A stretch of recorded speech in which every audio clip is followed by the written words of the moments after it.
Welcome back, everyone. I'm the Bella Gamer, and we're back with another Pathfinder Bites, where I try to describe to you guys one of the classes in Pathfinder 2E in under 10 minutes. So let's go ahead and get started. Today we're going to be talking about the Psychic, and the Psychic is probably one of the more complicated classes, at least on the surface. Once you get their general features, it's a lot easier to understand what makes the Psychic. And before we even get to that part, let's talk about what is a psychic. Well, the psychic is a repertoire spellcasting class that gets less spell slots but empowered cantrips. So you can look at the class as more or less they get less big boom effects, but they have better consistent, infinite effects like cantrips and abilities.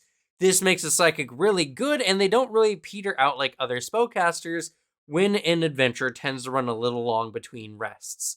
This gives them a little bit more staying power at the cost of having a little bit more of that greater firepower that other casters have. Now, they're also a focus point focused class.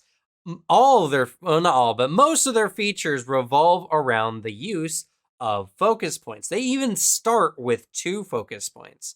So it's a class that you have a limited power source, but you get it back every 10 minutes, so typically between each combat. And what makes it even better is that those focus points, as long as you don't use any other types of focus spells, you actually recover 2 focus points rather than 1 on a 10-minute rest. Even with the remaster and how they're going to be changing focus points, I feel like this is still going to allow the Psychic to recover focus points faster than other classes so that they can use their focus abilities in a much more timely fashion. And speaking on focus points, the Psychic doesn't actually utilize their focus points for casting specific spells. Well, they actually can and still do, but it's predominantly used for amping their spells. They get a variety of spells, predominantly their focus spells, that allow them to add an additional effect by spending a focus point. The biggest part are their psychic cantrips that they get enhanced already, and then you can enhance them even further using their psi amps. You also have a variety of feats and other abilities that allow you to alter your spells in different ways by amping them. All in all, the Psychic is a really good class that has a really good punchy power with their cantrips and abilities, and their focus points allow them to have this punchy power without necessarily having the same amount of spell slots as other casters. But now that we talked about what is a Psychic, let's talk about what makes the Psychic the Psychic. What features make a Psychic different than other spellcasters? Well, I already mentioned their lesser spell slots, but they actually have 2 unique class features that I even identify how they work as a spellcaster. First and foremost is the Unleash Psyche. Unleash Psyche is a very prominent ability for the Psychic, as it allows you to kind of go into a boosted state for a limited amount of time. And then after that time is done, you then kind of go into a low state where you cannot go into your Unleashed Psyche again, and you're stupefied 1 for 2 rounds, essentially. This makes it so you're actually worse at spellcasting, and you only want to Unleash Psyche when you're approaching the halfway or end a half of a combat. Now, when you use Unleash Psyche, I'll mention a little bit more. You have to do so at the beginning of your turn. It's a free action, so there's no action loss for doing so. And you get an extra damage on your psychic spells. It has to be spells specifically from the psychic spell casting, so no multi-class spell casting can get the benefit of this. You get a status bonus to the damage equal to double the spell's level. And your actions, you also get use of special actions that have the Psyche trait that you can only use in this state. Now, talking about Unleashed Psyche, let's talk about their subconscious minds, where they get their kind of base class feature, and it also determines their type of spellcasting. So I'm just going to go through these real quick because I don't want this video to be too long. First, we got Emotional Acceptance. This makes Charisma your primary spellcasting ability and gives you that boost for your class boost when you start at level 1. And they get a unique ability called Restore Mind. The major feature it generally is it allows you to heal one of your allies, or it allows you to give a bonus to their saving throws until your psyche ends. Now, a lot of these features for the subconscious minds actually last or can only be used and last until your psyche ends. So for 2 rounds, you get these very powerful effects that are not necessarily spells that you can utilize. It makes them really good, and since they don't have the concentration trait, they can't even be disrupted by some enemies that get certain reactions based on concentration, which makes them pretty powerful. Next up is Gathered Lore, and its major thing is it gives you intelligence as your primary spellcasting ability, and you gain the Recall the Teachings action, which when you do it, you're primed to help any ally within 30 feet with an aid action that you can use occultism to roll for it. It's very powerful, and it makes it really good at assisting your allies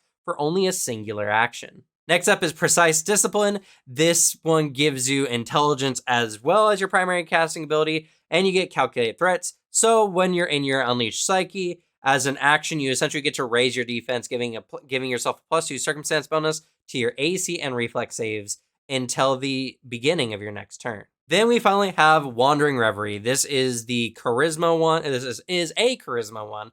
Makes charisma your primary spellcasting ability, and you get Fade into Daydreams, which makes you concealed for a singular action until the beginning of your next turn, making you more difficult to hit. The next feature that the Psychic gets is actually the Conscious Mind that pairs up with the Subconscious Mind. The Conscious Mind doesn't change any of your attributes or abilities, but it does kind of determine the overall focus of your spellcasting and abilities, as well as what unique cantrips you gain access to.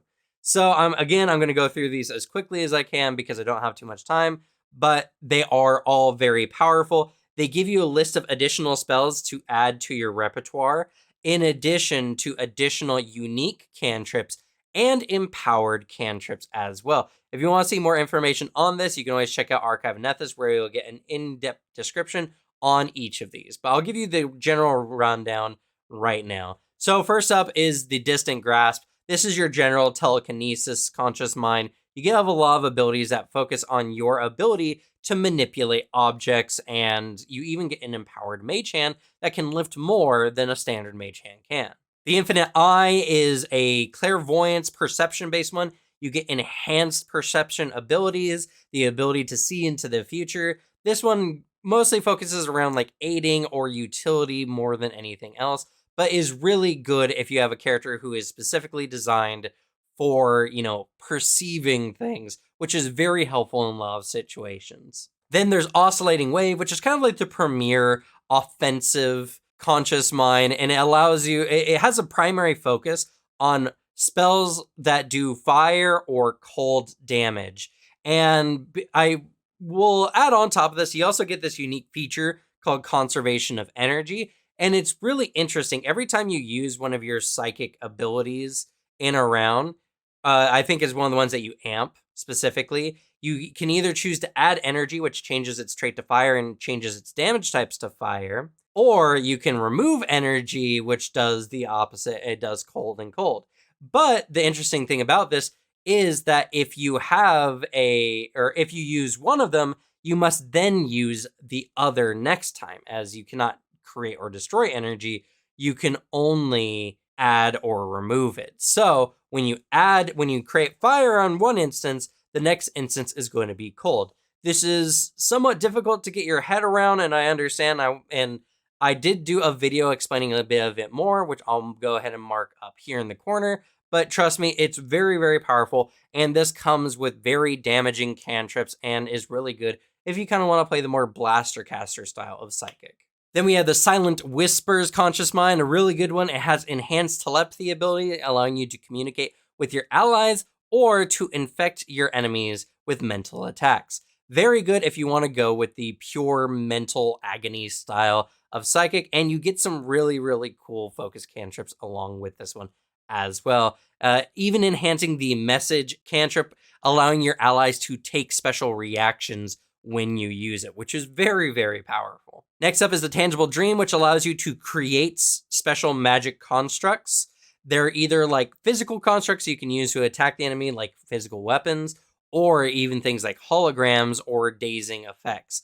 Very, very powerful. It lends more itself to a melee style of Psychic, which is a very unique kind of play style for spellcasters. The last one is probably one of the funnest ones. It's Unbound Step, and it allows you to very easily teleport all over the place. It gets a lot of teleportation or movement type abilities, and is just a whole lot of fun if you like kind of bouncing all over the battle arenas. Now, I know this video might be getting a little bit long, but I'm going to try to give you guys a couple of tips and advice I have for the Psychic before we end off today. First and foremost, review your abilities frequently.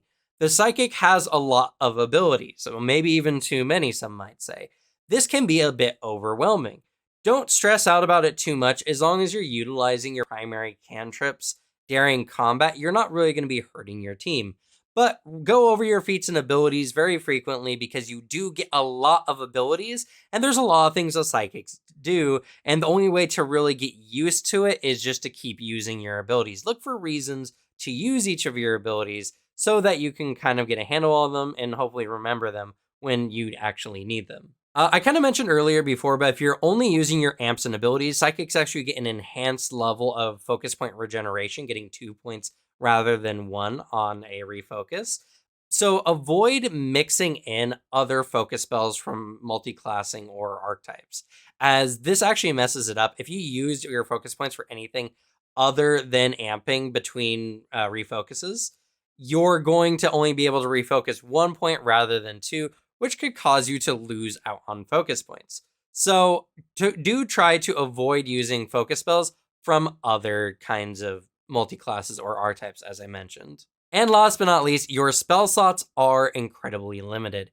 Make sure that you're utilizing them appropriately. Psychics are very beneficial in the fact that their general cantrips and abilities, the things they can do over and over, are very potent and work very well. So your actual spell slots should be dedicated to spells that are either good for utility or even setting yourself up to do more damage rather than actual damage effects. You're never going to have a limit on damage effects because of how your focus and amp cantrips works. So you want to make sure that your focus or your actual spells are being utilized appropriately.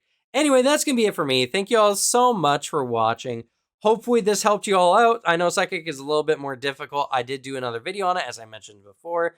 And as always, please leave a follow and please like and subscribe. I'm so used to the Twitter stuff. It really helps out the channel and the Rage Development stuff that are coming out. So if you want to see that stuff on the channel, please click that notification button. But that's going to be it for me. Thank you all so much for watching. Good luck with your games. Leave the bad luck to me. And I'll see y'all next time. Bye.